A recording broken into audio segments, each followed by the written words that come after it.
Hello viewers, আসসালামু আলাইকুম। এখন আর খিচুড়ি পাতিলের নিচে লেগে যাবে না বা চুলার আঁচ কমানো বাড়ানোর কোনো টেনশন নেই। আমি আজ আপনাদেরকে রাইস কুকারে খিচুড়ি রান্না করে দেখাবো। আর রাইস কুকারে খিচুড়ি রান্না করলে চুলার আঁচ কমানো বাড়ানো নিয়ে কোনো টেনশন থাকে না। আপনারা খুব সহজে রাইস কুকারে খিচুড়ি রান্না করতে পারবেন। তো চলুন আমি কিভাবে রাইস কুকারে খিচুড়ি রান্না করি তা আপনাদের সাথে শেয়ার করি। আমি আজ ভুনা খিচুড়ি রান্না করব। আর ভুনা খিচুড়ি রান্না করার জন্য আমি এখানে রেগুলার যে ভাতের চাল আছে তা নিয়েছি 3 কাপ, আর 2 কাপ নিয়েছি চিনি গুঁড়া পোলাওর চাল, আরও নিয়েছি 1 কাপ মসুরির ডাল। আমি এখানে 5 কাপ চাল নিয়েছি আর 1 কাপ নিয়েছি ডাল। এরপর এগুলোকে খুব ভালোভাবে ধুয়ে পানি ঝরিয়ে নেব। এবার একটি প্যানে পরিমাণ মতো তেল দিয়ে দেব এবং এর মধ্যে দিয়ে দেব পেঁয়াজ কুচি। পেঁয়াজ কুচিগুলোকে খুব ভালোভাবে ভেজে নেব। পেঁয়াজ ভাজা হয়ে গেলে এর মধ্যে দিয়ে দেব 2 টুকরো দারুচিনি, একটি তেজপাতা এবং কয়েকটি এলাচ। এরপর দিয়ে দেব আদা রসুন বাটা। আমি আদা রসুনটাকে একটু পানি দিয়ে ব্লেন্ড করে নিয়েছি, আর এখানে আমি 3 চা চামচের মতো আদা রসুন বাটা ব্যবহার করেছি। এরপর 2 মিনিটের মতো এটাকে ভেজে নেব। ভাজা হয়ে গেলে এর মধ্যে দিয়ে দেব 2 চা চামচ লবণ, 3 চা চামচ মরিচের গুঁড়া, 1 চা চামচ হলুদের গুঁড়া, 1 চা চামচ ধনিয়ার গুঁড়া এবং 1 চা চামচ জিরার গুঁড়া। এরপর সবগুলো মশলা খুব ভালোভাবে কষিয়ে নেব।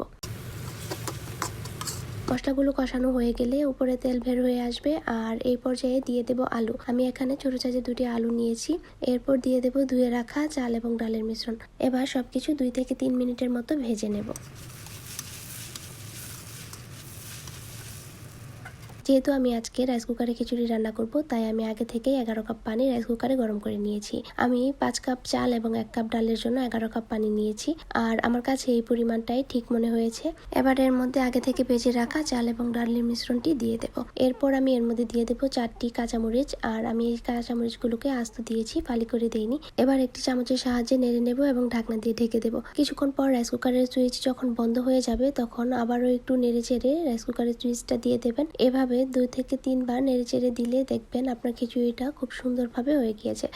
আর এভাবে খিচুড়ি রান্না করলে কিন্তু চুলার আঁচ কমানো বাড়ানো নিয়ে টেনশন করতে হয় না এবং তলানিতে খিচুড়ি লেগে যায় না। আর যখনই বাড়িতে মেহমান আসে বা খিচুড়ি খেতে ইচ্ছে করে, আমি সবসময় রাইস কুকারে খিচুড়ি রান্না করে থাকি। যারা কখনো খিচুড়ি রান্না করেনি তারাও এভাবে খিচুড়ি রান্না করলে খুবই মজা হবে এবং পারফেক্টভাবে খিচুড়িটি রান্না করতে পারবেন। আমি সবসময় চেষ্টা করি আপনাদের সাথে খুব কম সময়ে এবং খুব সহজে করা যায় এমন কিছু রেসিপি শেয়ার করার। খিচুড়ি বেশিরভাগ মানুষেরই খুব পছন্দের খাবার, আর বৃষ্টির দিন হলে তো কোনো কথাই নেই। আপনারা যারা খিচুড়ি রান্না করতে পারেন না বা ফার্স্ট টাইম খিচুড়ি রান্না করতে চাচ্ছেন, তারা অবশ্যই আমার এই রেসিপিটি একবার হলেও ফলো করে দেখবেন, আর কেমন হয়েছে তা অবশ্যই আমাকে কমেন্ট করে জানাবেন।